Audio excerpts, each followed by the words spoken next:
Mercedes found a legal battery trick worth only 9,000ths of a second. And that tiny advantage may have been enough to shock Max Verstappen. Kimi Antonelli was gaining roughly 7 to 8 kilometers per hour in the final sector, not because Mercedes had discovered extra power, but because the team had learned exactly when to stop using it. The driver lifted just before the finish line, avoiding the normal power reduction at the most expensive moment. The result was a perfectly legal energy advantage, confirmed under the current rules, and so carefully timed that even McLaren admitted it had been surprised. But Mercedes was hiding a second problem. Antonelli had already moved on to a fourth power unit in Belgium, while the team investigated suspicious data from his previous engine. One more change could bring a real grid penalty.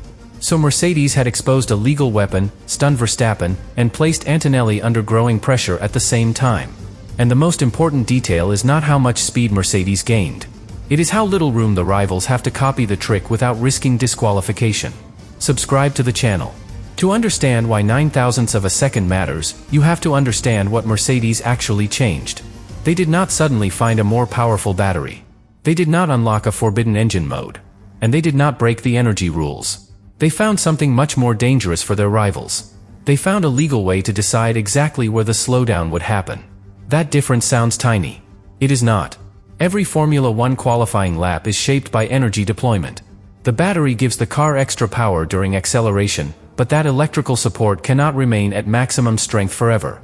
At some point, the system has to reduce its output. And under the current rule, that reduction normally happens at a controlled rate. 50 kilowatts per second. Think of it like turning down the volume slowly instead of switching the speaker off. The sound does not disappear instantly. It fades. In a Formula One car, that fade matters because the driver is still accelerating while the electrical assistance begins to reduce. If that reduction starts before the finish line, the car may lose some of its strongest acceleration in the final meters of the lap. Mercedes saw the weakness inside that process. Then it found a way around the timing problem. The driver lifted off the throttle just before crossing the line. That changed everything. Because the car was no longer demanding maximum power at the same moment the energy system would normally begin reducing output. The slowdown still happened. But it happened where the time loss was smaller. That is the trick. Mercedes did not avoid the energy reduction completely. It moved the pain. The team accepted a small loss at the finish line after gaining more speed through the final sector. It is like sprinting through an open door, then slowing down the instant your body crosses the frame. You still slow down. You simply choose the moment when slowing down hurts less. And that is why the gain looked so strange. The telemetry showed around 7 to 8 kilometers per hour of extra speed in the final sector. That sounds enormous. But the net lap time improvement was only around 9,000ths of a second. Why? Because the driver gave some of that advantage back by lifting before the line.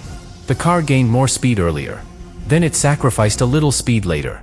The final reward was small. But small rewards decide qualifying. 9,000ths can place one driver ahead of another. It can decide who controls the first corner. It can move a car from the second row to pole position. And once Antonelli placed that advantage on top of a strong lap, Verstappen needed to recover time somewhere else. That is the first reason Mercedes' technique became so powerful. It did not need to transform the car. It only needed to improve the final piece.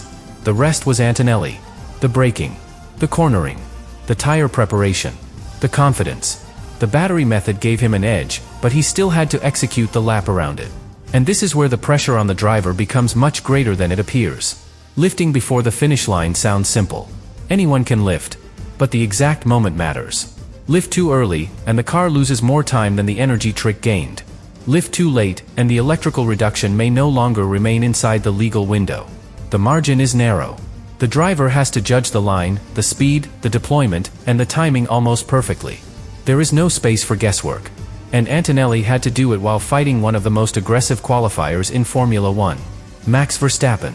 That is what makes the result impressive. The method gave Antonelli an opportunity. He still had to use it. Mercedes could not drive the car for him. The software could not remove the pressure. The engineers could not guarantee that he would release the throttle at the perfect instant. He had to feel the moment. He had to trust the system. And he had to accept that the lap could be ruined by a movement lasting only a fraction of a second. That is not ordinary qualifying pressure. That is precision under threat. Because the penalty for getting it wrong was not simply losing a few thousandths.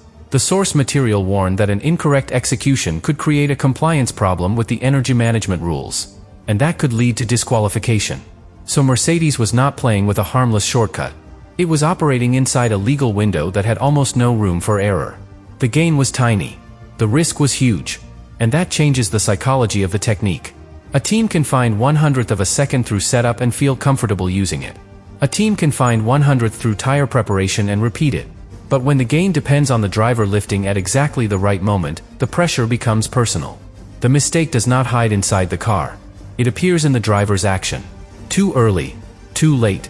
Too much. Not enough. Antonelli had to be exact. And this is where Mercedes had something Red Bull could not simply copy overnight. Experience. The team already understood the sequence. It knew how the power would reduce. It knew when the driver had to lift. It knew how the final sector would feel. It knew what the telemetry should look like afterward. That knowledge is valuable because Formula One does not reward an idea once. It rewards an idea that can be repeated under pressure. The first time a driver uses a technique like this, the movement may feel unnatural. Every instinct says stay flat until the line. Do not give away speed. Do not lift before the lap is complete. That is how drivers are trained. Push through the finish. Never surrender the final meters. Mercedes asked Antonelli to do the opposite. It asked him to trust that lifting early could make the complete lap faster. That goes against instinct. The driver sees the line ahead. He knows the stopwatch is still running. And he has to reduce the throttle anyway. That requires belief. Not only in the engineers. In the data. Antonelli had to believe that the speed gained earlier would outweigh the speed lost at the line. And he had to make that choice with Verstappen waiting. That is why the technique became more than a technical advantage. It became a test of discipline. Verstappen's natural strength is commitment. He attacks the lap. He extracts everything. He keeps the car on the edge until the final possible moment. Mercedes gave Antonelli a different kind of weapon. Restraint. The courage to lift. The discipline to sacrifice speed. The confidence to trust that less throttle at the end could create more time overall. That is a strange way to beat a driver like Verstappen. Not by pushing harder. By choosing the exact moment to stop pushing. And here is where the story becomes even more uncomfortable for Red Bull. The current version was not Mercedes' first attempt to exploit the energy rules. Earlier in the season, Mercedes and Red Bull had both discovered a more aggressive method. That older technique completely switched off the motor generator unit connected to the rear axle during the final straight. The goal was to delay the normal reduction and preserve full power for longer. The advantage could reach between 50 and 100 kilowatts for a short period. That was far larger than the current gain. But it created a serious danger. The car could suddenly lose speed. Not gradually. Suddenly. And on a straight, with another driver arriving at full speed from behind, that difference could become dangerous immediately. The governing body stopped the method after the Japanese Grand Prix. Safety came first. But the idea did not disappear. The engineers still understood what they were trying to achieve. Preserve electrical assistance for longer. Avoid losing power before the line. Protect the final part of the lap. The original method was blocked. Mercedes then searched for another path. And the new technique was born from that same objective. This is why calling it a completely new discovery would be misleading. It was an evolution. The dangerous method had exposed the performance opportunity. The rule change forced Mercedes to redesign the execution. Instead of switching the electrical system off in a risky way, the driver changed the throttle demand. The goal remained similar. The method became legal. That is classic Formula One. A rule closes one route. The engineers study the language. They search for another. They do not ask only what the regulation intended. They ask what the regulation allows. That difference creates innovation. It also creates controversy. Because rivals may look at the result and feel Mercedes found a loophole. Mercedes can answer that the method follows the written rule. Both sides can believe they are right. And the governing body becomes the final judge. In this case, the current technique was confirmed as legal. That matters. There was no active investigation into whether Antonelli had cheated. There was no threat to remove the result because of the energy method. The technique survived because it stayed inside the current limit. Red Bull could not solve the problem with a protest. It had to solve it with performance. And that may be the most frustrating outcome of all. An illegal advantage can be challenged. A legal advantage has to be copied, countered, or beaten. Mercedes had placed Red Bull in that position. The team had found something small enough to appear insignificant, but valuable enough to decide the order. And Verstappen could not simply demand more from the car. Red Bull needed to understand where the time was being gained. Then it needed to decide whether the same method was possible with its own system. But the answer was not guaranteed. The engine software may differ. The deployment strategy may differ. The driver's timing may differ. The final sector energy state may differ. A technique that works perfectly for Mercedes may not produce the same result elsewhere. And even if Red Bull could copy the idea, it would still need testing. The engineers would have to confirm the legal threshold. The drivers would need to practice the lift. The team would need to study whether the speed gained before the line outweighed the loss at the finish. That takes time. Mercedes already had the answer. Its rivals had questions. And while the paddock tried to understand the method, another team revealed just how secretive the situation had become. McLaren, a Mercedes-powered team. Oscar Piastri admitted that he did not even know Mercedes was using the technique. Andrea Stella said the discovery had surprised McLaren as well. That reaction changed the scale of the story.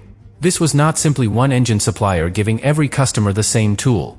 Mercedes had knowledge that at least one of its own customers had not fully understood or accessed. That means the advantage was not only inside the hardware. It was inside the operation. The software. The timing. The instructions. The interpretation. The exact sequence between driver and power unit.